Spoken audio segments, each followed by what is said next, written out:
तर मित्रांनो, आज आपण चाललो आहे कराडवरून कोयना धरणाकडे. हे अंतर साधारण 64 किलोमीटर आहे. 2-3 दिवसापूर्वी थोडा पाऊस पडल्यामुळे वातावरण अगदी स्वच्छ आणि थंड आहे.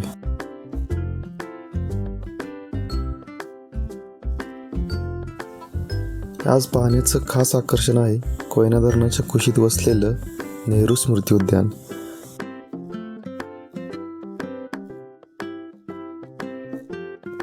आणि आता आपण पोहोचलेलो आहे नेहरू स्मृती उद्यानाजवळ.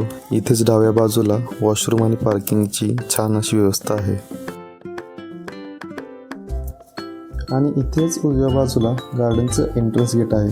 इथे एंट्री तिकीट फक्त 20 रुपये आहे. गार्डनच्या समोरच एक छोटासा वाघाचा स्टॅच्यू आहे. तो सगळ्यांचं लक्ष वेधून घेतो. चला तर मग तिकीट घेऊया, आत जाऊया आणि बघूयात काय काय खास आहे.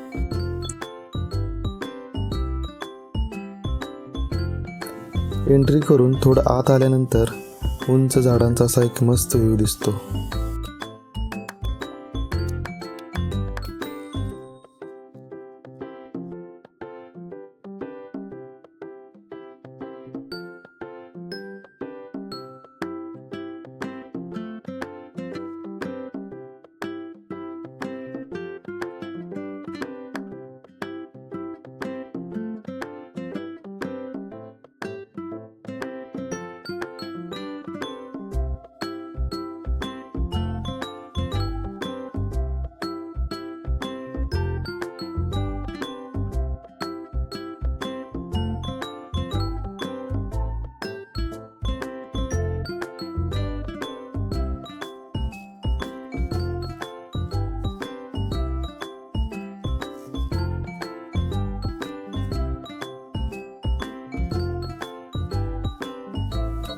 गार्डनमध्ये थोडंसं पुढं आल्यानंतर चिल्ड्रन्स प्ले एरिया आहे.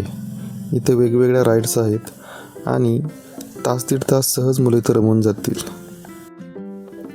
वन डे फॅमिली ट्रिपसाठी हे अत्यंत छान ठिकाण आहे.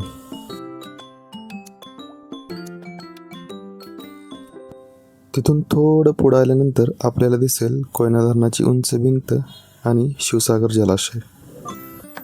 कोयना धरण हे महाराष्ट्रातील सर्वात मोठ्या प्रकल्पापैकी एक आहे. इथून मोठ्या प्रमाणात वीज निर्मिती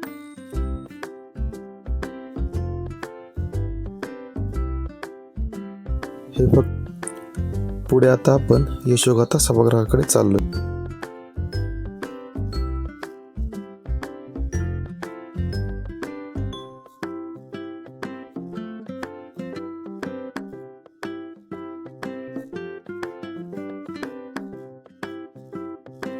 कोयना धरण प्रकल्पाच्या उभारणीचा तो खडतर प्रवास आपल्या इंजिनियर्स आणि कामगारांच्या परिश्रमाची एक विजयगाथाच आहे. जलविद्युत प्रकल्पाचा हा दैदिप्यमान इतिहास जवळून पाहण्यासाठी पर्यटकांचे हे प्रमुख आकर्षण आहे. विशेष म्हणजे 10 एप्रिल 1960 रोजी पंडित जवाहरलाल नेहरूंनी या प्रकल्पाची पाहणी केली होती. त्याची देखील ही आठवण करून देते.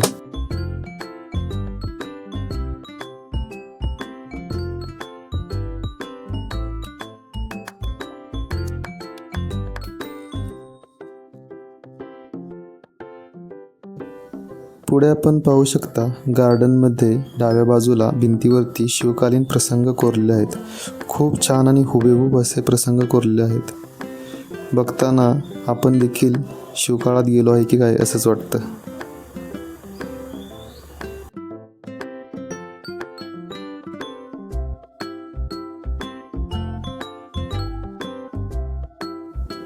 इथं तुम्ही पाहू शकता सुंदर छोटंसं तळं आहे आणि त्याच्या बाजूलाच एक ब्रिज आहे छोटासा. खूप छान आहे तो ब्रिज. इथं उभं राहून फक्त व्ह्यू एन्जॉय करावासा वाटतो. एकदम छान आणि मनाला शांतता देणारी जागा आहे.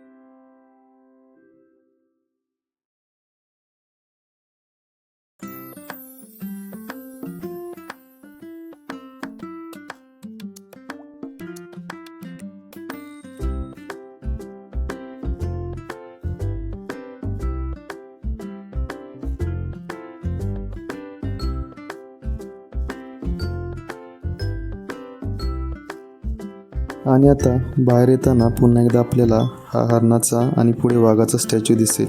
खरंच पूर्ण उद्यान खूप छान आणि नीटनेटकं ठेवलेलं आहे. प्रत्येक ठिकाणी काही ना काही खास पाहायला मिळतं.